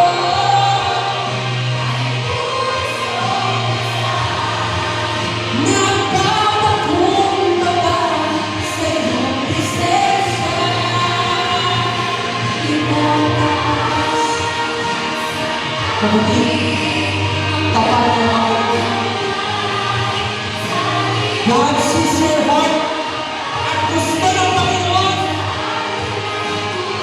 Ayusin ka. Siya mo na lang.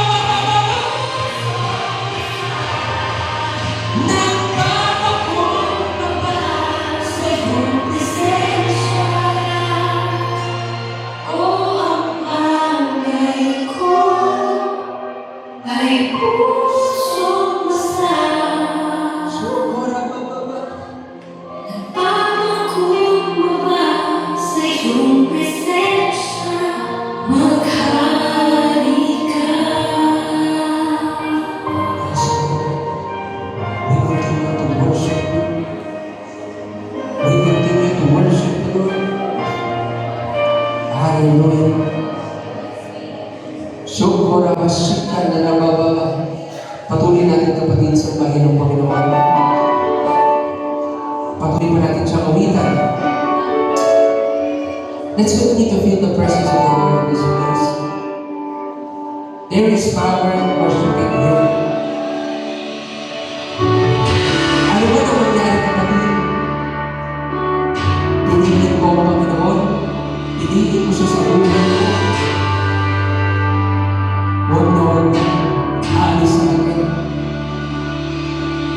Pipiliin ko ang magbuhay sa iyo at magtiwala sa iyong kapalaran. Maghihintay sa iyo, aking Panginoon, kailan may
pupurihin kita.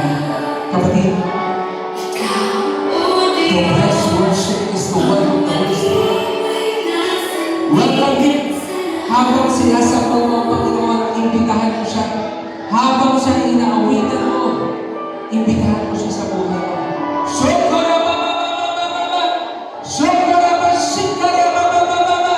Shokorabashikariababababa! Habang sinasapaw natin ang Panginoon, kapatid, let's continue to invite him.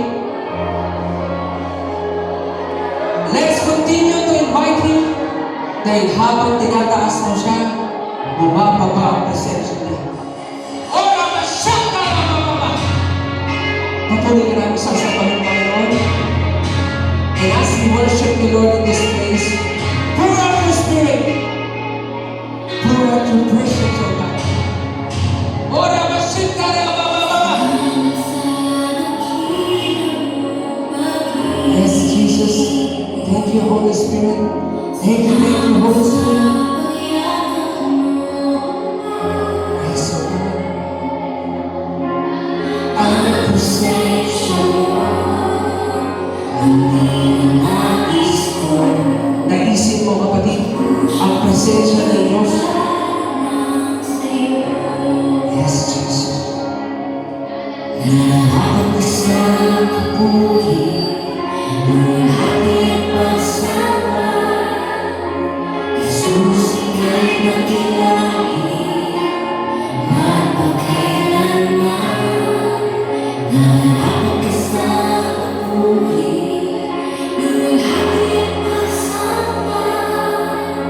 Itataas ang ngalan mo, Ama. Ora Baba Masyaka!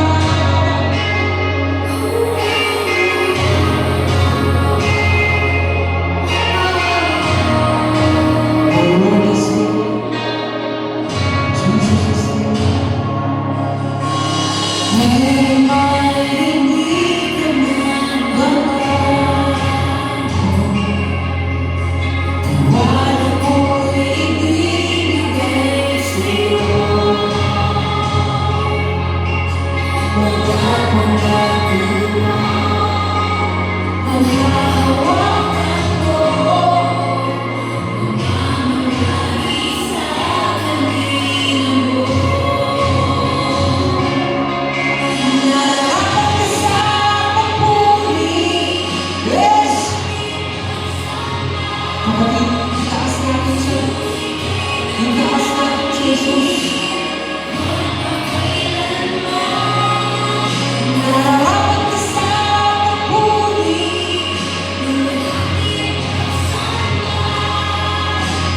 tataas ang ngalan mo, Ama.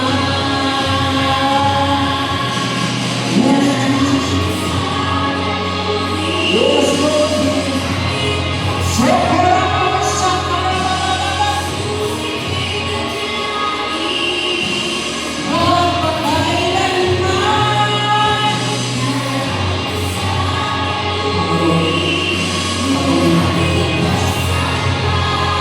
Puspusin mo. Kapatid, nalulus mo. Ang gusto ng Panginoon, puspusin ka. Gusto ng Panginoon, puspusin ka ng presensya niya. Pagkain mo sa aking bitahan, sabi mo, Ang iyong bibig ay luluhod sa'yo, nitataas ang ngalan mo. Bawat labi ay mapupuri. Jesus, dakila ka. Ang iyong ika'y luluhod sa'yo, nitataas ang ngalan mo.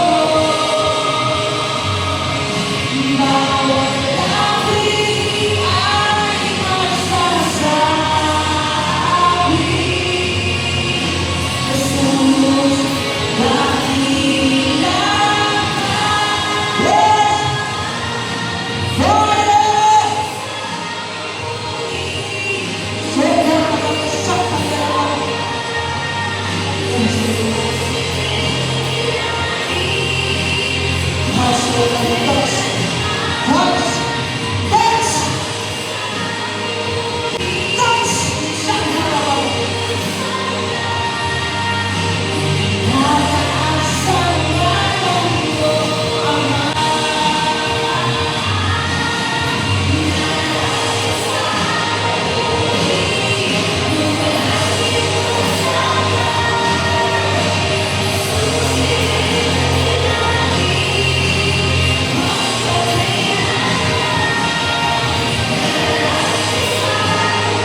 He is here right now.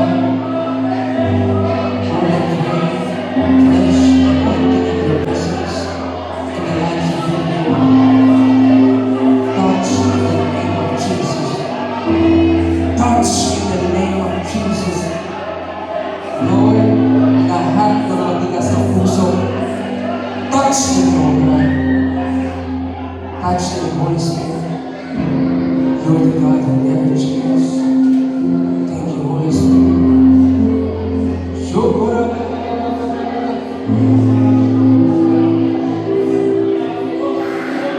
Shukra.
Wag mo iwan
hindi ako nagkakamali at hindi ako magkakamali sa pagtawag ko sa iyo. Tapat ako sa pagtawag ko sa iyo at tapat ako sa sinabi ko sa iyo. Kaya maging tapat ka rin sa aking palakad, aking anak. Alam ko ba kung bakit ka nahihirapan? Bigat na bigat ka dahil hindi mo ako pinapatulong sa mga suliranin mo. Aking anak, sinasarili mo, kaya ka nauubos, kaya ka nanunilo, dahil hindi ka kulikado sa akin. Aking anak, upang magpatuloy ka, magpaayos ka sapagkat tapat ako sa pagkatawag sa iyo. Kaya hindi ako nagkamali at hindi ako magkakamali sa pagtawag ko sa iyo. Kaya babasin.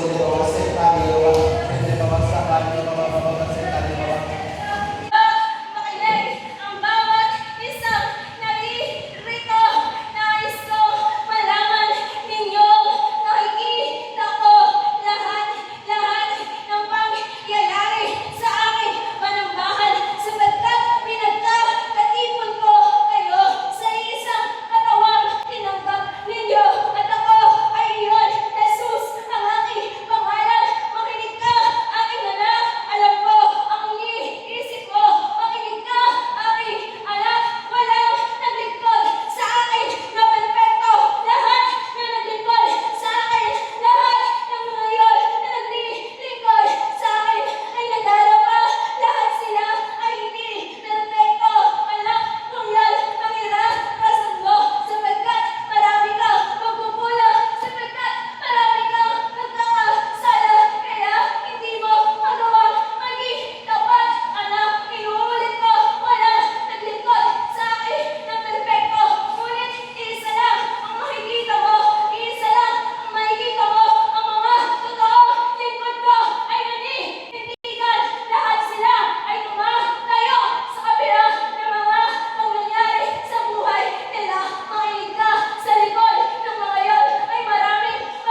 ka ang paninindigan mo. Ako ang Diyos na siya nangungusap sa inyo. Ako ang Diyos na siya nangungusap sa inyo.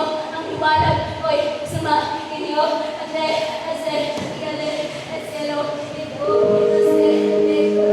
Hallelujah.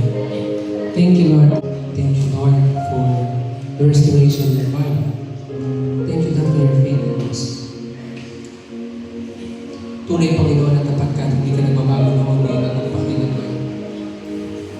Lahat, Panginoon, na ginawa mo sa oras na ito, ay declare patuloy na itong lumago ng lobo.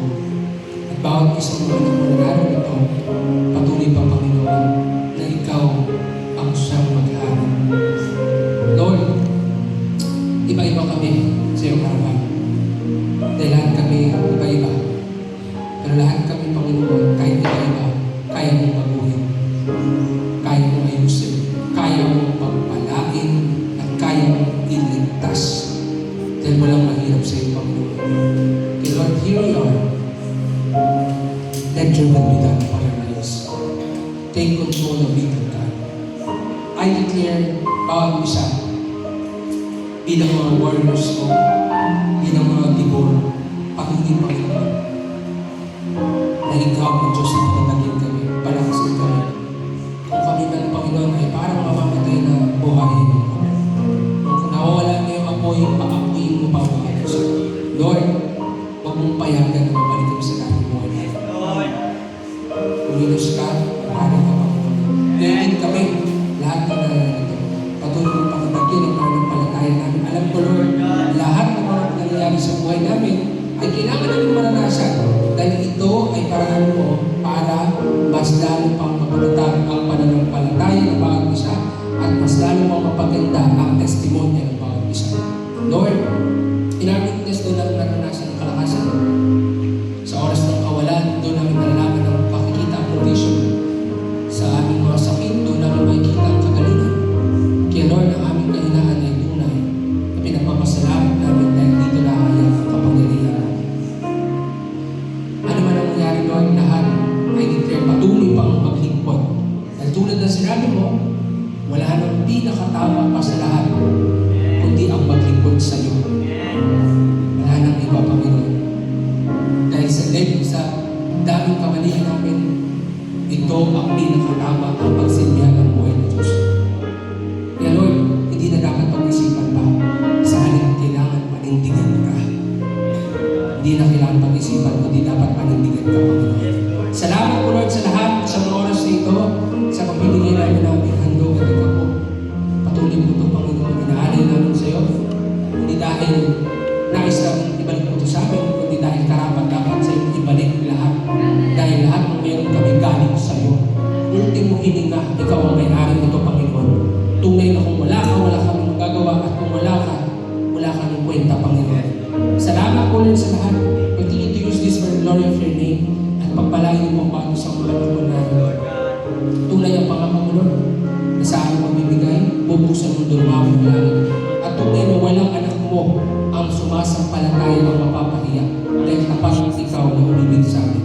Salamat po Lord sa umagang ito, sa iyo pong papuri at pagsamba sa pangalan ni Jesus. Amen. Hallelujah. Sige po, let's give our giving. Praise the name of the Lord.